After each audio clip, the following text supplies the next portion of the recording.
Twice a year over the past 2 years, I have set up what I call a mystery journal. It's rooted in the DIY creative planning system that I use for myself, but instead of keeping it for myself, I give it away to a viewer of my channel. Today we're flipping through the mystery journal that covered the second half of 2025. Hi, I'm Erin, and if you like the idea of winning one of these journals for yourself, I actually have the giveaway for the journal that covers the first half of 2026 open on my channel right now. There's a link to the video that the giveaway is on in the description. I always like to start my flip through with a little review of the journal that I used. This one is the Moonlight Melody A5 journal from Tiefossi, and it has held up remarkably well. I packed this journal full of paper and stickers and washi tape, and it is taken it so gracefully. Check out that perfect spine, completely intact. I'm very impressed. Also, advance apologies. On my old desk, my camera would go out of focus like this much more easily than on my new desk, so sorry about that. There isn't actually anything here that was untoward that I didn't want you to see. This was just an accident. I'm sorry. This journal was won by Jessica way back at the beginning of June, and it has been with her since the beginning of July, so she's been able to use it for the second half of the year if she wanted to. Which means I set up all of the spreads in this journal way back over the course of April and May, and a little tiny bit of the beginning of June of 2025. So this journal hasn't been with me for some time, which is why this was shot on my old desk and not my current desk. And of course, it's not filled in because this is not my journal. This is Jessica's journal, and I do not expect the winners of my journals to film flip-throughs for me to post or to send them back to me when they're done or anything like that. It's her journal now. Each of the setups in this journal are also featured individually on my channel in their own videos, so those are all linked down below in case you want to check them out. And I am currently hard at work on the mystery journal that will cover the first half of 2026, so if you stay tuned to my channel over the next 6 months, you will see all the individual monthly setups in that journal as well. This is also serving as a bit of a quality control flip through because every time I find a little bit of pencil or something on the page that I don't want to be there, that one just said spare, I can remove that before I send it off on its way.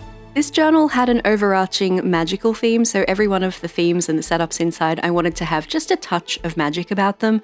I hadn't done themes in the previous mystery journals that covered the whole book from start to finish. There were themes for each month, but not overarching all the way through the journal, like with this one, and I had such a good time that I'm bringing back a theme for the next mystery journal. And what could be more magical than fairies? I love the way this July came out. It's such a cute little foresty moment. I tried to match the first setup, all of the beginning of journal pages, to the cover of the notebook a little bit with the blue and gold, but after that all bets were off and I could do whatever colours I wanted. This theme was mostly based around the Searching for Fae sticky sticker pack, which I don't think they have anymore, and I just had such a good time setting this one up. It was quite a complicated one. This theme took quite a while to prepare, but I'm very happy with the end result.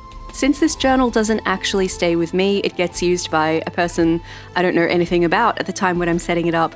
I like the challenge of trying to make it quite universal, but I don't expect myself to be psychic either, so I always like to build in extra flexibility into these journals. The Tiefossi notebooks have lots of pages, which really helps with this because then I can add lightly decorated spare spreads within the setup. I always have one of those, and also just some blank pages in between each monthly theme so that there's always going to be space for the winner to add anything extra that they need that I haven't considered, or to do some memory keeping or some junk journaling or just play. I also always send a little bit extra of the stationery that I used to set everything up. If I used a pack of stickers and there are some left over, those go along with the journal so that the winner can have some extra things to extend the themes if they need to.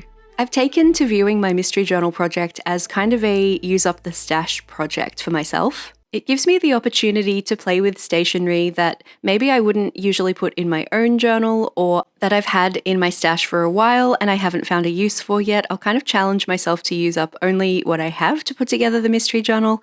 And I tell you what, working to a creative brief truly does make you more creative sometimes, because I am so proud of some of the things I've come up with for this journal just based on what I already have in my stash. Also, I have to give a huge shout out to my channel members who over the past 2 mystery journals, the upcoming one included, have helped me ideate all of the themes that go inside. We jump on a live stream that is for channel members only on the Jubilant Journals and Page Mages tiers. We make a huge mess of my desk going through all of my stationery, and we come up with things that look nice together, make little mood boards of all of the stationery that will go in there, and those come in really handy for me too once I get to editing and making the video, because I quite often forgot what I used and how I did things. Those mood boards have saved me a couple of times when I'm like, I don't know what pen that is I'm using, and I have a code reference for the Tombow in my research and development journal from the live stream with my channel members. It's the best. So huge shout out to my channel members. You have made the mystery journals so much better with your input, and I can't wait to plan the next one with you too.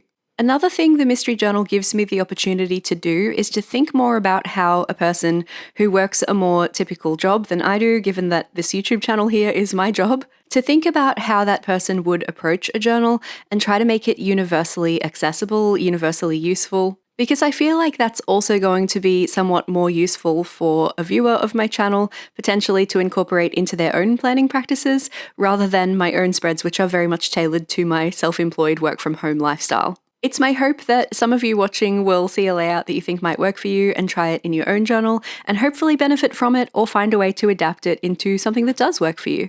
That said, I know there are plenty of people watching the channel who are not creative planning DIY journalers themselves, they're just here for the vibes, and to you I say thank you so much for being here. You are always welcome. I also just wanted to address a suggestion that I've gotten quite a bit recently, which is to do a mystery reading journal, and to that I say, I have. I didn't call it the mystery reading journal though because it wasn't a mystery. I didn't do monthly setups or anything in it because I just can't gauge a mystery person's reading speed, so it was kind of just a reading journal. I called it the Reading Journal of Destiny because it was destined to go to a new home. I just didn't know what that home was. The video from last year's Reading Journal of Destiny is on the channel in case you want to check it out. That is also linked in the description. Its home ended up being Ukraine in case you were interested. And there will be another mystery reading journal or Reading Journal of Destiny. I don't know if I'm going to call it something different this year or not, but there will be one this year. I just would like to close the giveaway for the mystery journal first before I do another one so that it stays really clear in my head. Which, speaking of the giveaway closing for the current mystery journal giveaway that is operating for the journal that covers from January through to June of 2026, that giveaway will be closing on the 1st of December, Australian Eastern Standard Time 2025, so you only have a few more days left to enter. If you are watching this video after that, I'm very sorry, the giveaway will have already been drawn. I will be announcing the winner in a post over on my posts tab on my YouTube channel, so if you want to check if it has already been drawn, you can go and check that posts tab to find out. But I really wanted to show you a flip through of what a finished mystery journal looks like right before it goes out to its winner, before the giveaway closed, in case that helps to affect your decision on whether you wanted to enter the giveaway or not. Also, if any of the supplies you've seen on the pages in this flip through have taken your fancy, check out the links to the individual setup videos for those themes because I try to link to everything that I've used in the descriptions of those. It's not always completely possible, especially in the mystery journal where sometimes I'm linking to things that I got well over 6 months ago. They aren't always as available as they were at the time that I sourced them, but I do my best. The next mystery journal will be entirely floral themed. And as a girl who loves flowers, I have been having the best time setting it up. You won't see all of the setups in that one until the month before the month they are for. So for instance, December here that we've just flipped onto, I posted the December video in November. So that's the same thing you can expect going forward. But I will tell you, it's definitely got some soft girl vibes. It also has a touch of fantasy to it. And it will probably, unfortunately, come with some extra free cat hair attached. So you know it's authentic. It really came from my desk. It's kind of funny, even though I haven't totally finished setting up the next mystery journal yet, I'm already thinking about what the theme will be for the mystery journal that covers the second half of 2026, because you just can't switch this brain off. If you're keen to help me plan for that next mystery journal, if you're a channel member, keep an eye out for the live stream. That will probably happen in April, maybe March, depending on how organized I'm feeling. And do let me know if you'd like to see a mystery journal in a different journal size, because they've so far all been A5s. I'm going to be using a traveler size notebook for my own journal for 2026, so I think it will be good to have that diversity among journal sizes on the channel, but let me know if there's one in particular you think would be a good one for me to try for a mystery journal. That brings us to the end of our flip through. I hope you've enjoyed planning this journal with me over the course of the last 6 months, and to Jessica who ended up with it, I hope you had a great time with it too. In case you want to check out any of the individual setups from this journal, here is a link to the playlist of all of the mystery journal videos from 2025, as well as a link to another video YouTube thinks you might enjoy.